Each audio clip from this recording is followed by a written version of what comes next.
So in this video, we're going to pick up right where we left off. We're actually going to jump into new quizzes. So I'm going to submit. And the first thing you have to do is give it a name. So give it a name and choose the points. Now, with the points, I put 10 here. But let's say my quiz is only 5 questions, each worth 1 point. That's 5 points, right?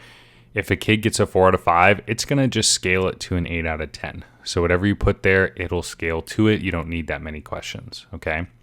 You can choose the group, and this is going to be a great place to eventually set your, your weightings, right? If you're doing a formative, summative, or the tenant, and then choose what the grade is going to look like to students.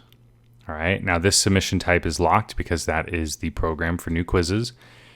And this is a terrible place to choose the allowed attempts because if you choose limited, yeah, you can choose the number of types. That's great, but it doesn't let you pick here. Do I want to take the most recent score? Do I want to take an average? Do I want to take the best? So I just leave it unlimited there, and I'm going to show you how to actually get some better use out of this. And then I'm going to assign it to everyone. I'm not going to change that. And that's actually really, really, really important. If you choose to assign it to a subgroup, if you made a bunch of groups for your course and you're assigning this to only one group, which you can do, the grade passback feature from Canvas to IC does not work. The grade passback feature is only for things that are assigned to an entire section. So be careful there.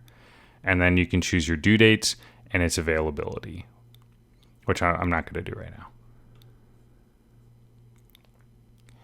Now, once you jump in, you can see this is a much more modern system. You can create questions by pressing the plus sign and choosing your type. So if I want a multiple choice, I generally avoid putting anything here because you can see I can't put pictures. I can't put anything. I often feel like the question stem becomes the best place because I can put an equation. So, let's do 3x plus 2 equals 12. And it's going to input it as a latex format, which is kind of like HTML for math. Let's put it that way. And, solve this. You can put a bunch of other things. I can add pictures by doing dragging and dropping or browsing, which is much more user-friendly. Put tables, formatting. What we call this right here is called the what you see is what you get. And it's basically allowing you to put in HTML without ever actually seeing HTML. And you get those in your answers too.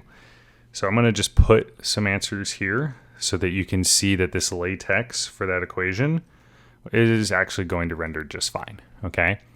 And I can delete answers if I want less. I can add answers if I want more.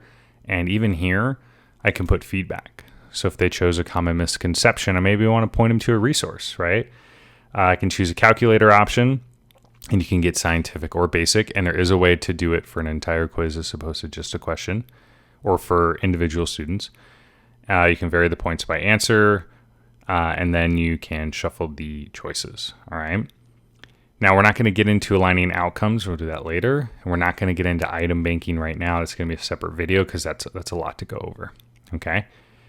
Now, when I press done, you should see this render as if it would, like a nice little preview. You can see multiple choice 1 point.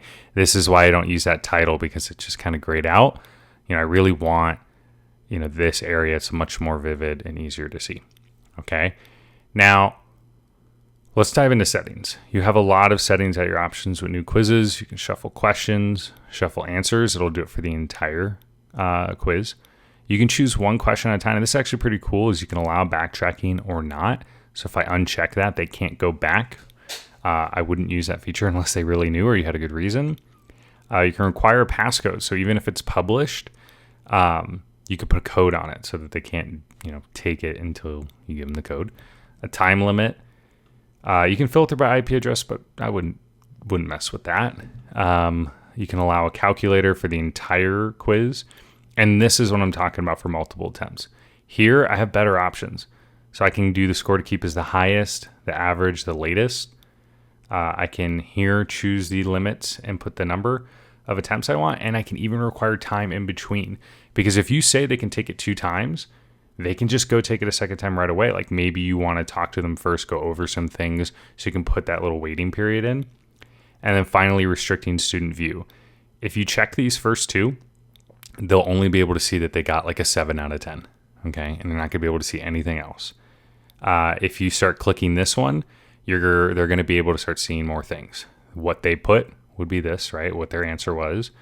It's going to allow to show them if they got that one right or if they got that one wrong. So if you didn't check this one, they just see what their answers were.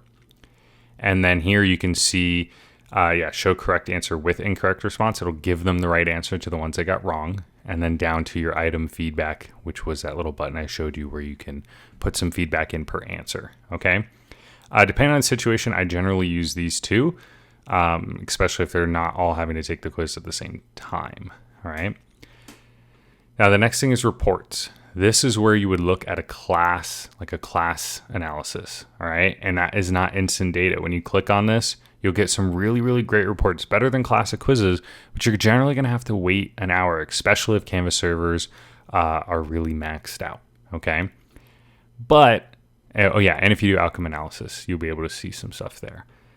Moderation is where you're going to be able to see live how many kids are taking the test, which kids those are.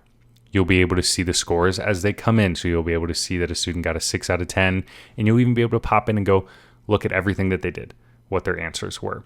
You'll be able to add accommodations here, which like 1.5 time, or the student gets 1.5 time that everyone else gets. You can add in just a calculator used per student, or you can even add more attempts here if you feel like just a certain student needs more attempts.